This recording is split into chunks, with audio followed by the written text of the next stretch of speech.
Dans cette vidéo, je vais te parler de psychologie clinique, de projection, de personnalité, de Marseille et surtout du Z.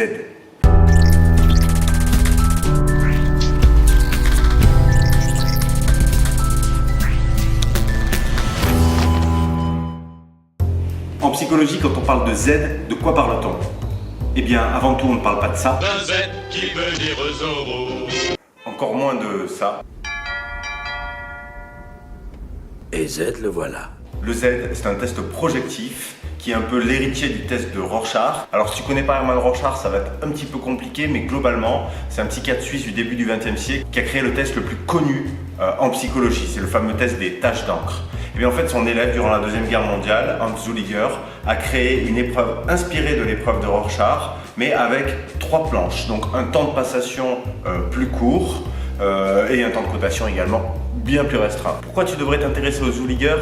Parce que quand on fait un Zülliger, on assiste dans l'ici et le maintenant de la passation à comment tu construis tes représentations. et de toute façon, aujourd'hui, De toute façon, aujourd'hui, on fait aucune échelle d'intelligence générale sans y adjoindre au moins un test ZAGI. Ça colore totalement le diagnostic différentiel. sache que si tu es amené dans ta pratique plus tard à ouvrir un cabinet en libéral, En fait, si je suis amenée dans ma pratique plus tard à, par exemple, ouvrir un cabinet, être en libéral, c'est clair que j'utiliserai le test Zülliger parce que justement, il a cet avantage d'être très court et à la fois de donner tellement d'indicateurs qu'il est hyper complet. j'ai pas le droit de te montrer les planches du Zülliger pour ne pas déflorer l'épreuve, mais en gros, voilà à quoi ça ressemble. C'est un test qui est extrêmement utilisé partout en Europe, sauf en France où il est passé complètement sous le radar des cliniciens qui l'ont perçu comme un test de sélection en entreprise car il a été initialement créé et utilisé pour sélectionner les meilleurs soldats pour la Seconde Guerre mondiale. On se retrouve donc en France avec un déficit de culture et de pratique clinique autour de cet outil. J'ai pu quand même trouver à Marseille 2 cliniciennes qui ont une pratique quotidienne et qui ont créé et animé une formation clinique aux Z de Zülliger. On a échangé un petit peu, elles m'ont invité, je suis descendu à Marseille, voilà mon voyage.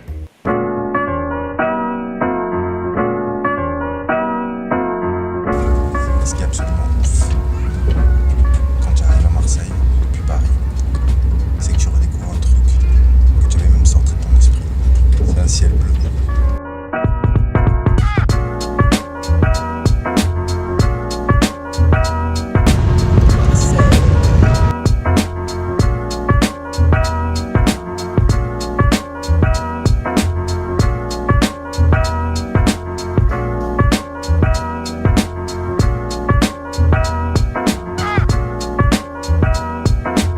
C'est ici.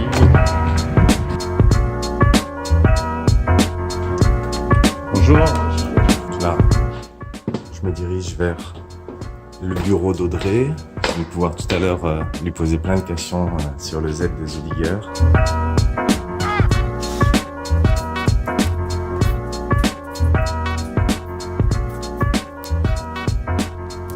Audrey, merci de me recevoir au sein du centre Cogitose. Tu as créé, tu animes la formation au Z de Zülliger. Est-ce que tu peux brièvement nous situer un petit peu qui tu es? Moi, je suis psychologue du développement au départ. Je travaille à Cogitose depuis une quinzaine d'années maintenant. Et en fait, Cogitose est vraiment dans une perspective de psychologie intégrative, donc qui mêle à la fois les versants de la psychologie, mais aussi de la neuropsychologie, pour être vraiment dans une compréhension globale des patients que l'on rencontre. Ok, donc vous travaillez à la fois sur des remédiations et des thérapies, à la fois sur de l'évaluation et du bilan. Voilà, le principe vraiment de Cogitose, c'est d'avoir un aspect de bilan, c'est-à-dire de comprendre qu'est-ce qui se passe. Après, c'est pas systématique le bilan, hein. On peut avoir des patients qu'on va prendre directement en psychothérapie si on sent qu'il y a besoin, mais souvent le bilan va être une porte d'entrée, non pas dans ces critères purement diagnostiques pour mettre les patients dans des cases ou mettre des étiquettes, mais plus dans le bilan comme comme une manière de dresser une carte de territoire du fonctionnement de la personne et de pouvoir bien cibler les difficultés, certes, mais aussi les ressources qui sont disponibles, qui sont accessibles et qui vont nous donner finalement l'idée de quelle prise en charge est la plus adaptée et sera la plus efficace. Donc si on devait, pour quelqu'un qui ne connaît absolument pas le Z de Zolliger, le situer, donc on pourrait dire que ça fait partie des tests projectifs. Un test apparenté au test du Rorschach, il y a une filiation très forte, ne serait-ce que les deux auteurs et même la forme de ce test. On est sur, en revanche, un test qui est beaucoup plus court en termes de passation. Voilà, on va être c'est un intérêt majeur du Zolliger, c'est qu'il n'y a que 3 planches. Voilà. Mais ces 3 planches, c'est pas une sélection de 3 planches du Rorschach. C'est pas, on n'a pas pris les 3 planches les plus, qui nous semblaient les plus fonctionnelles du Rorschach. Zolliger, il a vraiment construit un test à part entière. Il est parti d'expérimentation de plusieurs planches pour retenir les 3 qui avaient le plus de caractère à faire émerger tel ou tel élément de la personnalité et de la dynamique, en fait. Et donc, si on devait définir les quelques points principaux qui sont sollicités par les planches du Z de Zolliger, voilà, est-ce que tu pourrais nous dresser un petit peu le périmètre d'investigation du Z? Quand on parle de projection, que ce soit sur n'importe quelle planche du Zolliger ou du Rorschach, quand on demande à la personne de formuler une réponse par rapport à une tâche ambiguë, en fait, on va lui demander de solliciter tout ce qu'il est. En fait, dans la réponse, il y a la totalité de la personne. Est-ce que tu peux développer un petit peu cette idée-là? La construction d'un test projectif, c'est justement de te confronter à un conflit perceptif. C'est-à-dire, tu as une tâche, il y a des éléments de la réalité dont tu vas devoir tenir compte, mais il y a aussi des éléments d'une grande ambiguïté qui font que tu ne peux pas te raccrocher à ce que tu sais et que tu vas être obligé de construire quelque chose qui a à voir avec toi-même, avec ta propre créativité. Et en fait, toute la puissance d'un test projectif, c'est de pouvoir analyser à la fois est-ce que tu arrives à tenir compte des aspects de la réalité tout en construisant quelque chose, une représentation qui a à voir avec ton vrai self, ce que tu es toi, dans ta singularité et dans ce qui te fait être une personnalité unique dans le monde. Voilà. Et donc, on va avoir un espèce de curseur entre le très perceptif et le très projectif. Et il faut que ce curseur soit bien équilibré entre les deux. Et c'est ça qui va donner quelque part, enfin il y a plein d'autres indices, mais en tout cas, globalement, c'est ça qui va donner le bon équilibre de ta personnalité. Si tu es complètement et uniquement dans le perceptif, ça veut dire que finalement, tu es collé à la réalité et que tu ne peux pas t'en défaire pour être toi-même, en fait. Donc par exemple, ça va être des personnalités très faux self ou en tout cas très surmoïques si on utilise un autre champ de pensée. Mais voilà, tu vas dire que c'est une tâche de couleur. Et de l'autre côté, on a le curseur trop projectif, c'est-à-dire qu'il ne va plus pouvoir tenir compte de la réalité du stimulus qui est en face de toi. C'est-à-dire que quand je te présente une tâche de Zolliger ou même de Rorschach, il y a quand même une forme, il y a de la couleur, il y a quelque chose qui existe et il faut tenir compte de ces éléments-là pour construire, voilà. Et le trop projectif peut devenir très pathologique, voire hallucination. On peut aller, pourquoi pas, on peut dire que quand on déplace même le curseur, on arrive à l'hallucination. D'accord. Voilà. Donc en fait, c'est vraiment ça que nous donne à voir. Quand on fait un test projectif, quand on fait un Zolliger, on assiste dans l'ici et le maintenant de la passation à comment tu construis tes représentations sur le monde, sur les autres, sur toi-même.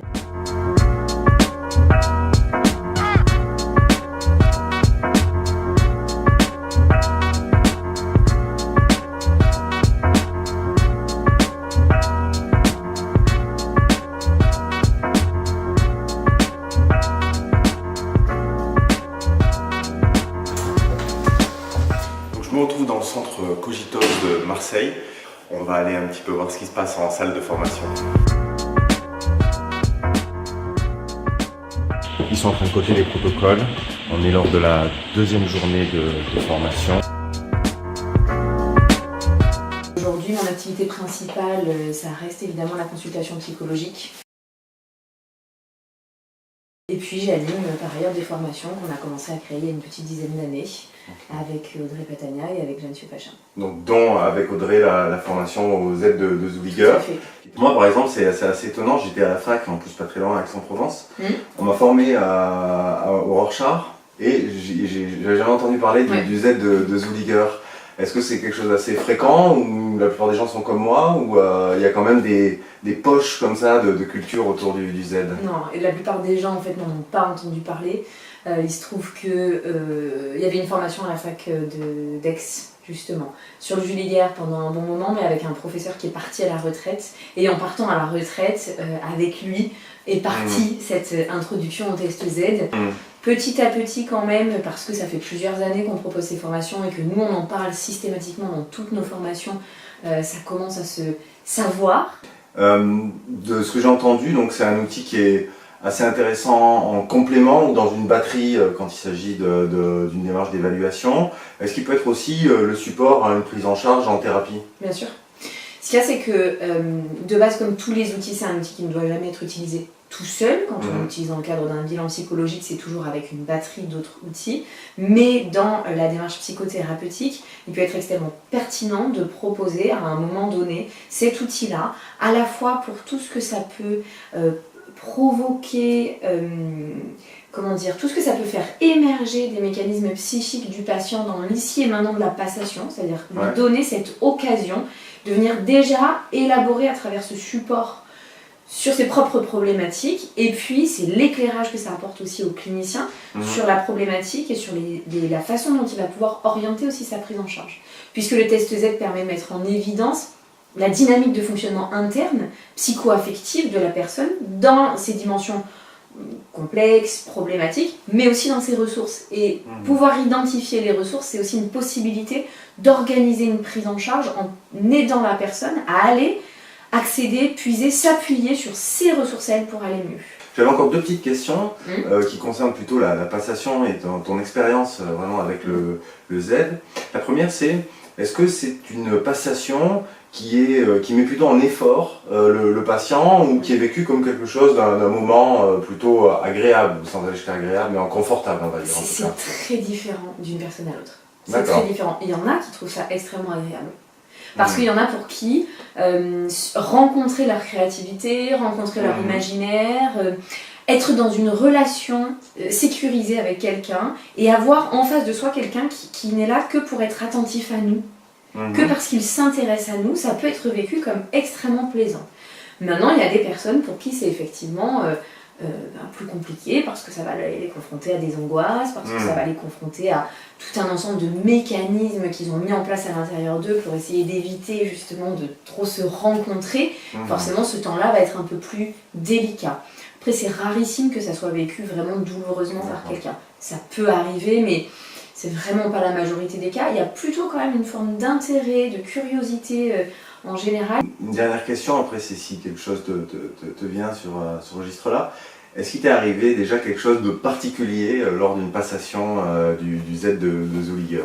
Le plus surprenant en général, c'est quand on a une idée, quand on s'est forgé déjà des hypothèses cliniques, une idée de la personne, qu'on a rencontré par exemple un enfant avec ses parents, qu'on a eu accès un peu à son histoire, qu'on l'a vu fonctionner sur des épreuves cognitives dans le bilan, que ça fait déjà une bonne heure et demie qu'on est avec lui et que tout d'un coup on se laisse surprendre par des choses qui vont ressortir dans le test Z auxquelles on ne s'attendait pas du tout et qui vont créer comme ça cet effet de surprise d'avoir atteint quelque chose qui effectivement n'était pas du tout visible ou préhensible et ça c'est vraiment quand ça arrive c'est vraiment très surprenant. Donc ça enrichit vraiment la compréhension, que ce soit même par rapport à une équipe à qui on pourrait débriefer ces éléments cliniques ou même juste dans la compréhension du patient. Mais de toute façon aujourd'hui on fait aucune échelle d'intelligence générale sans y adjoindre au moins un test Z.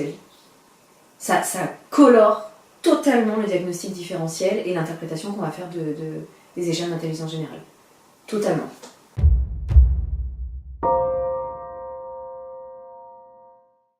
certaines des psychologues formés ont accepté de nous dire quelques mots sur le Z et la formation. Je vous laisse découvrir leur réaction. Camille, est-ce que tu peux nous dire comment tu as rencontré le Z de Zuliger? Alors, moi le test Z, en fait, je suis donc à Cogitose, au centre Cogitose à Reims depuis maintenant 1 mois et demi. Et du coup, ils font ce test Zuliger dans leur pratique. Et c'est donc un test projectif qu'ils associent au test cognitif. Et du coup, forcément, pour pouvoir faire la même chose et m'intégrer bien à l'équipe, il a fallu aussi que je fasse la formation Zuliger. Alors du coup, j'ai été formée au Rorschach. Mais le Zuliger, c'est vrai que ça présente quand même pas mal d'avantages et du coup c'est pour ça que je suis en formation et c'est comme ça que j'ai connu le test Zuliger. Avant j'en avais jamais entendu parler. Pascal, bonjour. Est-ce que tu pourrais nous dire comment tu as découvert le test, le Z de Zuliger? Alors le test de Zuliger, je l'ai découvert à l'université, testothèque tout simplement. Je l'ai utilisé, d'abord j'ai utilisé le Rorschach, mais qui était très chronophage avec 10 planches, c'était extrêmement compliqué. Et j'ai découvert le Zuliger en fait où il n'y avait que 3 planches, donc ça me paraissait très intéressant. Mais le protocole en question était extrêmement, on va dire, rudimentaire, très simple. Et quand j'ai vu qu'il y avait une formation à Cogitose sur ce domaine-là, j'ai sauté sur l'occasion. Est-ce que tu peux nous dire 2 mots de la formation qui n'est pas terminée, mais est-ce que tu peux nous en dire 2 mots? Oui, tout à fait. La formation, c'est quelque chose de très complet et en fait qui va vraiment servir d'appui pour les comptes rendus qu'on peut faire en clinique. Et la formation elle est vraiment intéressante en ça, c'est que pendant 2 jours on travaille que sur le test Zuliger et du coup on a le temps de l'approfondir vraiment. Je suis tout à fait très satisfait enfin d'être venu là. Ça me conforte dans cette idée qu'on a besoin véritablement de beaucoup de cotations plus spécifiques et de le mettre en lien avec la clinique. C'est ça qui m'a paru très, très important. Donc les exemples de la formation ont été vraiment pour moi très enrichissants. Donc toi, est-ce que tu peux me dire comment tu te projettes, on va dire, avec cet outil dans ta pratique, auprès de quelle population et dans quel cadre tu comptes l'utiliser? Alors, travaillant à Cogitose déjà. Forcément je vais l'utiliser dans le même cadre qu'on utilise, que mon équipe utilise en tout cas. Après si je suis amenée dans ma pratique plus tard à par exemple ouvrir un cabinet, être en libéral, c'est clair que j'utiliserai le test Zuliger parce que justement il a cet avantage d'être très court et à la fois de donner tellement d'indicateurs qu'il est hyper complet. Du coup, je pense que je l'utiliserai plus tard si besoin. Allez, allez, allons. À chaque coup de rame, prends la force dans la taille et dans les talons. Allez, allez, allons. À chaque coup de pioche, prends la force, c'est fastoche.